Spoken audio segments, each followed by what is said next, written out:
Shalom saudara yang dikasihi Tuhan, kita jumpa lagi dalam renungan harian GP Grace Pangkal Pinang. Hari ini kita akan belajar dari Kejadian pasal 45. Mari sebelumnya kita akan berdoa, mohon pimpinan Tuhan. Bapa kami dalam surga, kami bersyukur untuk hari ini. Kembali kami mohon pimpinan-Mu, hikmat-Mu memperlengkapi kami bila sebentar kami akan belajar firman Tuhan. Bila perenungan dari Kejadian 45 ini kami boleh menangkap pesan Tuhan kepada kami semua. Demi nama Tuhan Yesus kami mengucap syukur dan berdoa. Amin. Mari kita dengarkan Kejadian pasal 45. Ketika itu Yusuf tidak dapat menahan hatinya lagi di depan semua orang yang berdiri di dekatnya. Lalu berserulah ia, "Suruhlah keluar semua orang dari sini." Maka tidak ada seorang pun yang tinggal di situ bersama-sama Yusuf ketika ia memperkenalkan dirinya kepada saudara-saudaranya. Setelah itu menangislah ia keras-keras sehingga kedengaran kepada orang Mesir dan kepada seisi istana Firaun. Dan Yusuf berkata kepada saudara-saudaranya, "Akulah Yusuf. Masih hidupkah Bapa?" Tetapi saudara-saudaranya tidak dapat menjawabnya, sebab mereka takut dan gemetar menghadapi dia. Lalu kata Yusuf kepada saudara-saudaranya itu, "Marilah dekat-dekat."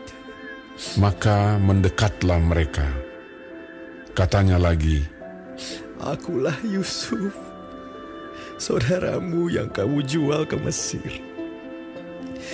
Tetapi sekarang janganlah bersusah hati dan janganlah menyesali diri karena kamu menjual aku ke sini. Sebab untuk memelihara kehidupanlah Allah menyuruh aku mendahului kamu. Karena telah 2 tahun ada kelaparan dalam negeri ini, dan selama 5 tahun lagi orang tidak akan membajak atau menuai. Maka Allah telah menyuruh aku mendahului kamu untuk menjamin kelanjutan keturunanmu di bumi ini, dan untuk memelihara hidupmu, sehingga sebagian besar daripadamu tertolong. Jadi bukanlah kamu yang menyuruh aku ke sini, tetapi Allah. Dialah yang telah menempatkan aku sebagai bapa bagi Firaun dan tuan atas seluruh istananya, dan sebagai kuasa atas seluruh tanah Mesir. Segeralah kamu kembali kepada Bapa dan katakanlah kepadanya, 'Beginilah kata Yusuf anakmu, Allah telah menempatkan aku sebagai tuan atas seluruh Mesir. Datanglah mendapatkan aku, janganlah tunggu-tunggu. Engkau akan tinggal di tanah Goshen dan akan dekat kepadaku. Engkau serta anak dan cucumu, kambing domba dan lembu sapimu, dan segala milikmu. Di sanalah aku memelihara engkau.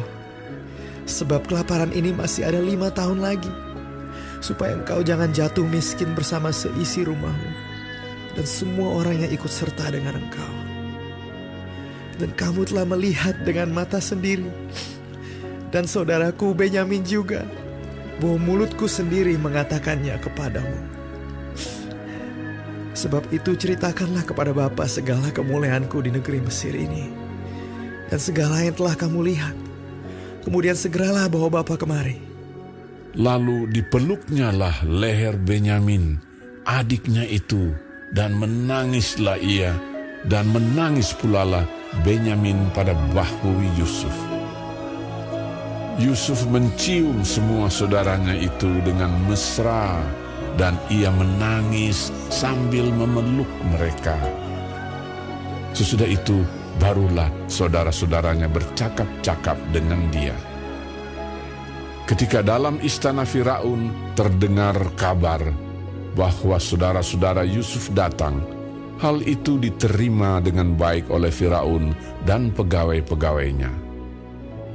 Lalu berkatalah Firaun kepada Yusuf, "Katakanlah kepada saudara-saudaramu, buatlah begini, muatilah binatang-binatangmu dan pergilah ke tanah Kanaan. Jemputlah ayahmu dan seisi rumahmu, dan datanglah mendapatkan aku. Maka aku akan memberikan kepadamu apa yang paling baik di tanah Mesir, sehingga kamu akan mengecap kesuburan tanah ini. Selanjutnya, engkau mendapat perintah mengatakan kepada mereka, buatlah begini, bawalah kereta dari tanah Mesir untuk anak-anakmu dan istri-istrimu, jemputlah ayahmu dari sana, dan datanglah kemari. Janganlah kamu merasa sayang meninggalkan barang-barangmu, sebab apa yang paling baik di seluruh tanah Mesir ini adalah milikmu. Demikianlah dilakukan oleh anak-anak Israel itu. Yusuf memberikan kereta kepada mereka menurut perintah Firaun. Juga diberikan kepada mereka bekal di jalan.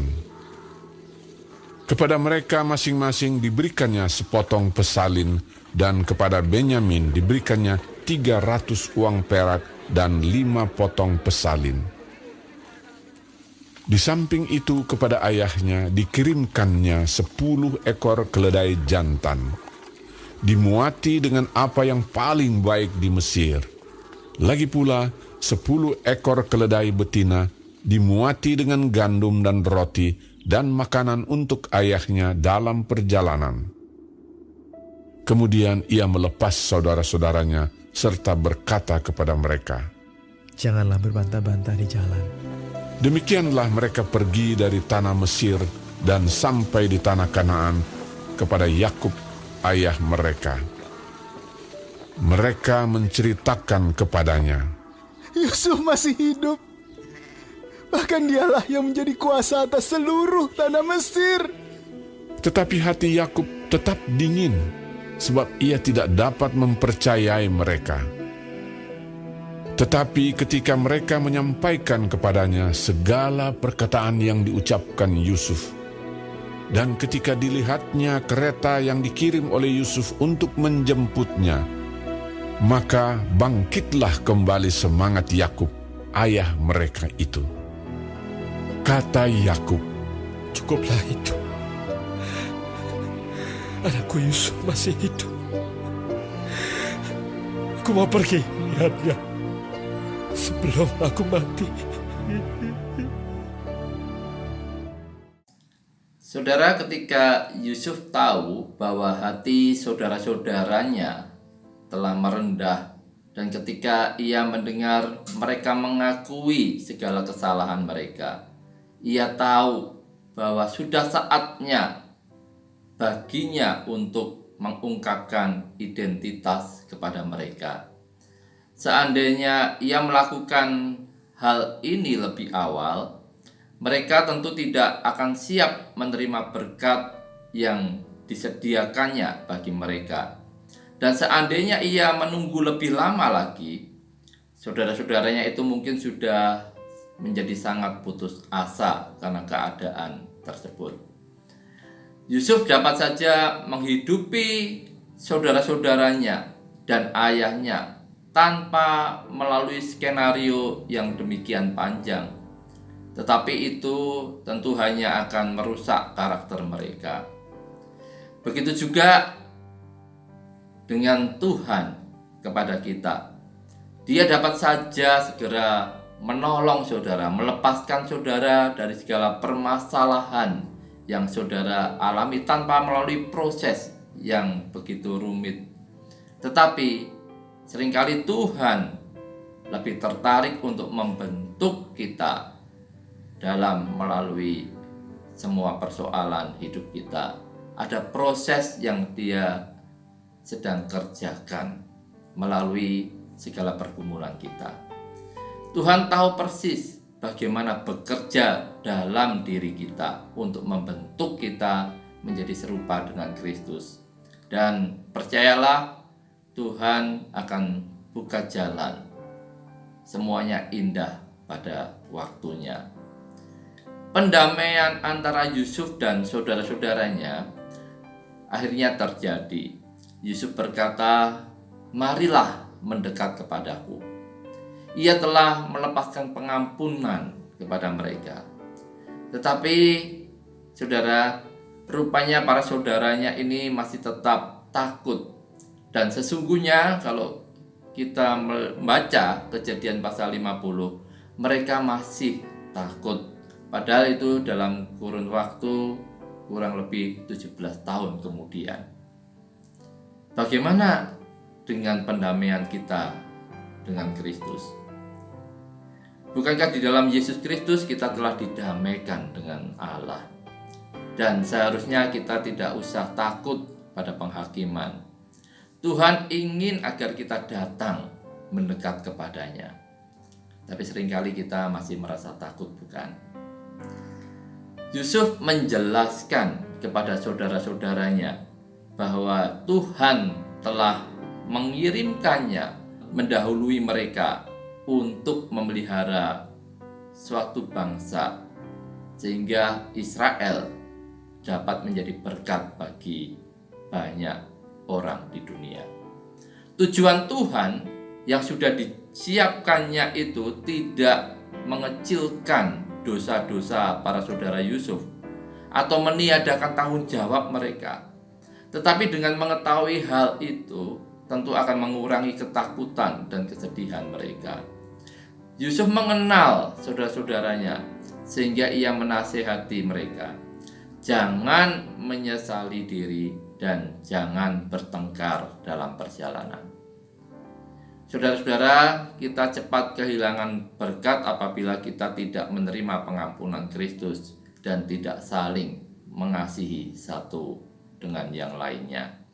Marilah kita hidup dengan keyakinan akan karya pendamaian Kristus dan hiduplah dalam pendamaian baik dengan Tuhan maupun dengan sesama. Amin. Tuhan Yesus memberkati.